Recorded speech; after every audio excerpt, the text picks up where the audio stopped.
Hey everyone, welcome back to the channel. Thank you for being here. My name is Andrew, coming to you from the beautiful Carolinas. Today's topic is going to be why the narcissist wants to disrupt your healing. Think about that for a minute. Everyone, if you like the content, please like, subscribe, and share. So disruption, that's something the narcissist likes to do. They like to disrupt people's lives. They like to drive wedges between people. They like to have people being stuck in the narcissistic abusive cycle, trapped, if you will, in that devaluation stage. And what they want to do many times post-narcissistic relationship is they don't want you to heal. The narcissist does not ever think you will be strong enough to A, break the trauma bond, B, to heal, to C, to see behind the mask, and D, to actually do everything you're supposed to do to get to that pinnacle of indifference, the mountaintop of indifference. But I will tell you right now, either you are at the mountaintop, the pinnacle of indifference, or you are working your way towards arriving there. But disruption along the healing path, many times the narcissist will disrupt your energy on purpose. Other times it will happen in an energetic or spiritual way. I'll jump into the first part first, which is the narcissist can sense who you are and how you are approaching the healing path. That is why many times the narcissist will Hoover, and they're trying to see if you have figured out who they are. They're seeing if you've gone no contact and blocked them, etc. They're seeing if you're open to communicate with them. And they're seeing if you've changed your mannerisms, the way you speak, the way you use your words, how you respond to a text, etc. Remember this, do not accept a Hoover. If you are post-narcissistic relationship, you should, when you have the ability to do so, is you should go no contact, block these people, delete them, remove all flying monkeys and people associated with them. If you can't do that, I understand it. Utilize gray rock, become dull and boring, and get off the radar of the narcissist. But when you are healing, many times you are putting the narcissistic relationship in the past. You've processed a lot. You're still processing things, but you're still going through things of the relationship. You're still learning. You may know the definitions and the terms, such as what is gaslighting, what is triangulation, what is the smear campaign, etc. And you've coupled those definitions with your real life experience when you were in the relationship, and that equals wisdom. But there will even then be times when perhaps the narcissist will sense, and you may say, how can they sense this? Well, I'll tell you right now, the narcissist has a sixth sense. They are uncanny at their timing many times. And post-relationship, this could be no different. I'm not saying it is different. I'm saying it could be, because they can tell or sense if you're healing from 1,000 miles away or a whole different continent away.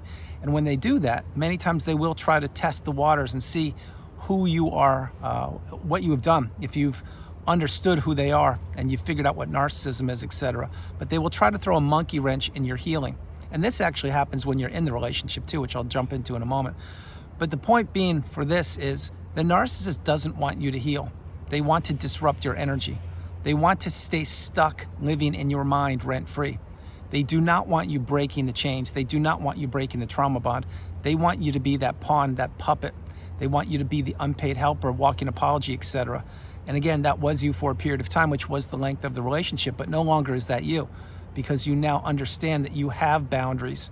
You have the beautiful, bright, shining light within you, which is what the narcissist tried to take from you. And they achieved it and accomplished it for a period of time, but no longer can they do that because you're now elevated, you're ascending, you are in rarefied air, you are post-narcissistic relationship free, which means there's no room in your life for toxic narcissistic individuals any longer. Now, why I'm saying all these things are because when you were on the healing path, or maybe you still are, every once in a while, maybe you would go somewhere and you'd hear a song, or you would smell a food or a perfume or a cologne, or you would see somebody wearing some certain something and it would trigger you. And you'd be like, wow, that reminds me of the narcissistic relationship. Well, those are triggers. Some triggers we can avoid, others we can't. But the point is, on the healing path, the triggers will dissipate over time. They sincerely will, but you're gonna have to really do a lot of work and invest in yourself and understand what that relationship was, and practice radical acceptance and realize that it wasn't what you wanted it to be. It was what it was, which was a toxic, draining, challenging, manipulating, narcissistic relationship. But the triggers, sometimes you can avoid them, sometimes you can't, like I mentioned. And having said that, there will be times when the narcissist will still infiltrate your life, even though they are not in your physical proximity. Example, a song. Right now, let's say that you're playing music and something comes on and on Spotify or something, and it's something you haven't heard in a long time. Well, what do you think that is? That's A, a test, and it's being thrown right at you. B, you're being tested to see if you've healed or how well you have healed. And C, that's an energetic exchange. Now, am I suggesting that the narcissist sent you that song? Absolutely not. But there's no such thing as a coincidence on this planet. And each and every one of us are being tested in multiple ways. Some of us have already accomplished and conquered the tests. I'm talking on the narcissistic abusive cycle. Others are still being tested right now. But the point here is the further you get away from the narcissistic relationship, the smaller they become. The smaller they become, the stronger you become. The stronger you become, the tinier they become. And they don't have a voice in your head any longer. And they can't get to you like they used to in the past. But this will take time. It will take a lot of time for you to understand that. However, the narcissist will, at times, try to disrupt your healing. Let's go back when you were in the relationship. Let's say that you were deducing that something was off with your partner or spouse or mom or dad or brother or sister, whoever it is, whoever turned out to be the narcissist. And maybe you were getting a little too close to figuring out who they were. Let's just say that you were researching narcissism when you were in the relationship. And you're trying to figure out, was that who I was thinking about? Is that the person I was in the relationship with? Well, maybe you would say something to the narcissist. Back then, of course, you didn't know they were a narcissist. So maybe you would say, hey, I think some of these boxes are being checked off by you. Like, you could have some problems here. And if you did say that, and I'm not saying you did, but if you did, they would immediately research whatever you were sharing with them. Then they would get the same information that you had, and they would spin it around and probably call you the narcissist. This is what they do. Remember, the narcissist cannot be accountable. They can't introspect. They won't take blame. They will not ever, ever do anything that benefits you. And the narcissist, one of their top fears is to be discovered. It's to be exposed, to be revealed, to be unmasked. And this is what you are doing on the healing path. I'm not saying you're unmasking them, but you're figuring out who they are. Now, again, remember, we don't want to call the narcissist out. We do not want to rock the boat. What we want to do is really become insulated, really become educated and awakened and aware and empowered, and understand that that relationship, it almost took us down for the count, but it didn't, because here we are, and we are now getting our cup full, and we are paying it forward, and we are insulating ourselves, and we are perhaps even in the cocoon of boundaries, which is where we really aren't going out that often, and we are healing and slowing our lives down and taking stock of all the relationships that we were a part of, and perhaps other relationships that we are now letting go of. Because the awakening, it takes place with one person, i.e. the narcissist. That's when you first go down the rabbit hole of education and exploration. And the natural progression post figuring out who the narcissist was is you identify who your own immediate family members are. Parents, siblings, your friends, colleagues, coworkers, people in hobby groups and or communities you were part of. And then you realize who is who. And that's when you begin to really shed some of these old, heavy, cumbersome relationships. And of course, the narcissistic relationships at the top of that list. And then you realize, wow, I did have some healing to do. I really had to slow my life down. I had to journal. I had to meditate. I had to see a therapist.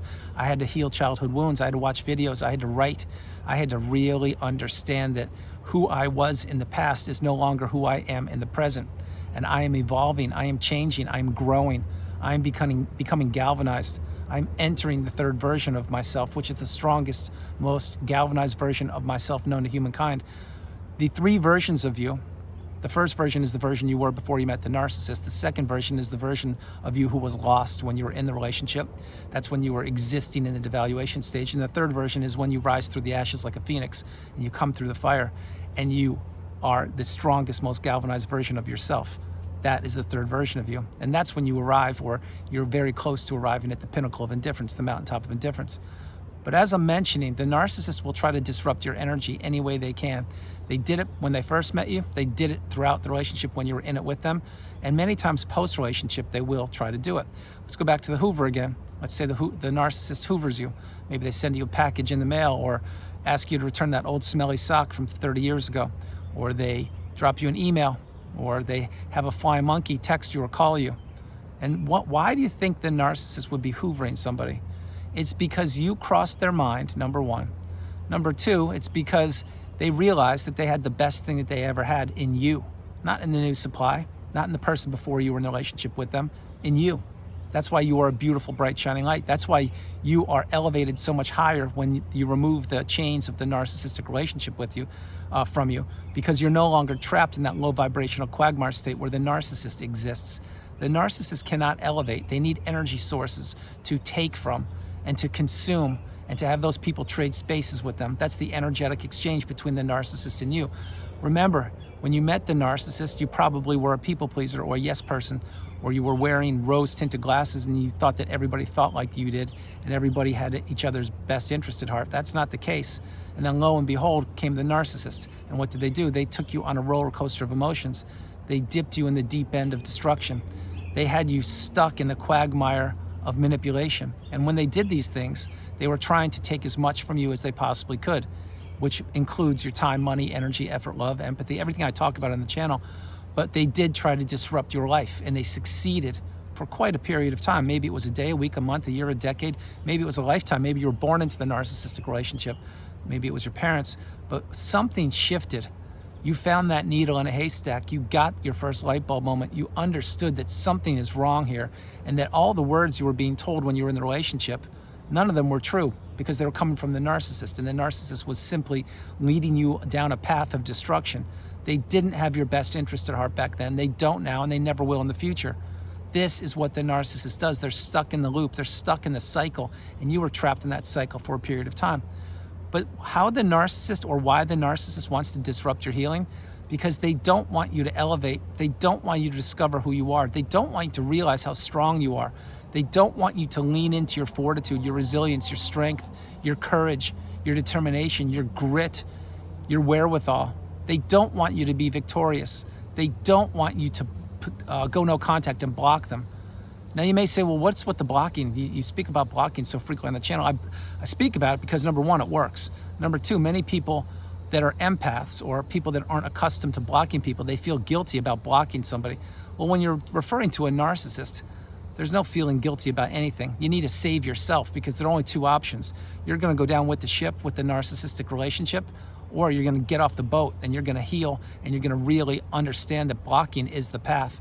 It will give you your energy back. It will allow you to have a clear mind, and your clarity will return, your health will return, your finances will return, your network of social circles will return, meaning you will rebuild your status and your hobbies and everything. And maybe you'll have to relocate, who knows? But what I do know is 1 minute in a narcissistic relationship is 1 minute too long once you've identified that that's the person you're thinking about. And the narcissist will do anything they can to disrupt your energy. So let's think about this. The relationship's been over. Let's say it's been over for a couple of years, maybe 2, 3, 5, maybe even 10 years. And you're living your best life. You're doing everything you could be doing. You're healed. You have healed. You're at the pinnacle. You're living life. Everything's going great. And lo and behold, you get an email, and you don't recognize the address. You open up the email, and it's a message from whom? It's a message from a ghost from the past, i.e. the narcissist. And they're claiming that they love you, they miss you, that they found Jesus, that they've seen a therapist. They're saying whatever they want to say, but they're trying to draw you back into the relationship. Why do you think they did that? To disrupt your energy and to not have you continue moving forward without them. This is how weak and how shallow and how callous and how mind-blowingly lost the narcissist is. They think that people will always believe in the mask. They think that people won't heal. They think that once that they had you in the relationship, that they own you forever. That's not the case. Once you actually see behind the mask and you go no contact, etc., and you heal, and it takes time, a lot of time, but in your time you will heal. When you do that, you realize that that person has all of the problems. They have all the baggage. They can't regulate themselves. They need 3 smartphones. They need to disrupt the energy of their own children. They need to disrupt the energy of their own businesses. They need to disrupt the energy of their spouses. This is why the narcissist can't sit still. This is why they're always on the go. This is why they are always looking for that next new shiny object, which at one point was you. This is why they don't appreciate or respect human beings. This is why they take people for granted. This is why they want to disrupt people's energy. This is why they don't want people to heal. This is why the narcissist has to slither away out of your life and for good and forever. Now again, if you were discarded, my heart goes out to you. If you ended it yourself, the same thing, my heart goes out to you, because being in these relationships is challenging to say the least. They almost took you down for the count, but they didn't, meaning the relationship or relationships. And now here you are, you're understanding, yes, the narcissist did disrupt my energy. And maybe on the healing path right now, they're trying to disrupt your energy again. Maybe you have flying monkeys swarming all around you. Maybe you still have things that the narcissist gifted you, if they ever gave you anything other than a coffee mug on a milestone birthday. If they ever gave you anything, maybe it's still in your house, and now's the time to box these things up and put them in the basement or the attic. Maybe it's time to give the gifts that the narcissist gave you, give them away to the Goodwill. Maybe it's time to move the furniture in your house. Maybe it's time to understand that change is inevitable in your life. Change is inevitable in the narcissist's life. The difference between you and the narcissist is the narcissist cannot elevate themselves. They can't learn, grow, or teach. What they can do is stay stuck in that low vibrational state and have other people captured down there with them.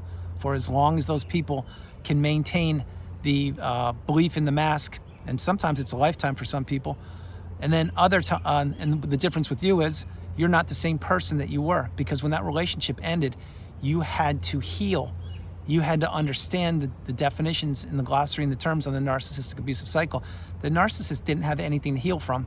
All they did was went on to a new supply.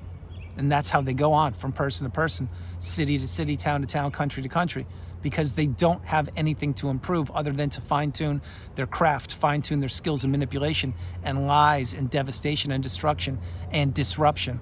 You had to really insulate yourself, take stock of your life, of how you stayed in the relationship, of what got you into that relationship in the first place, and that you had to introspect and heal.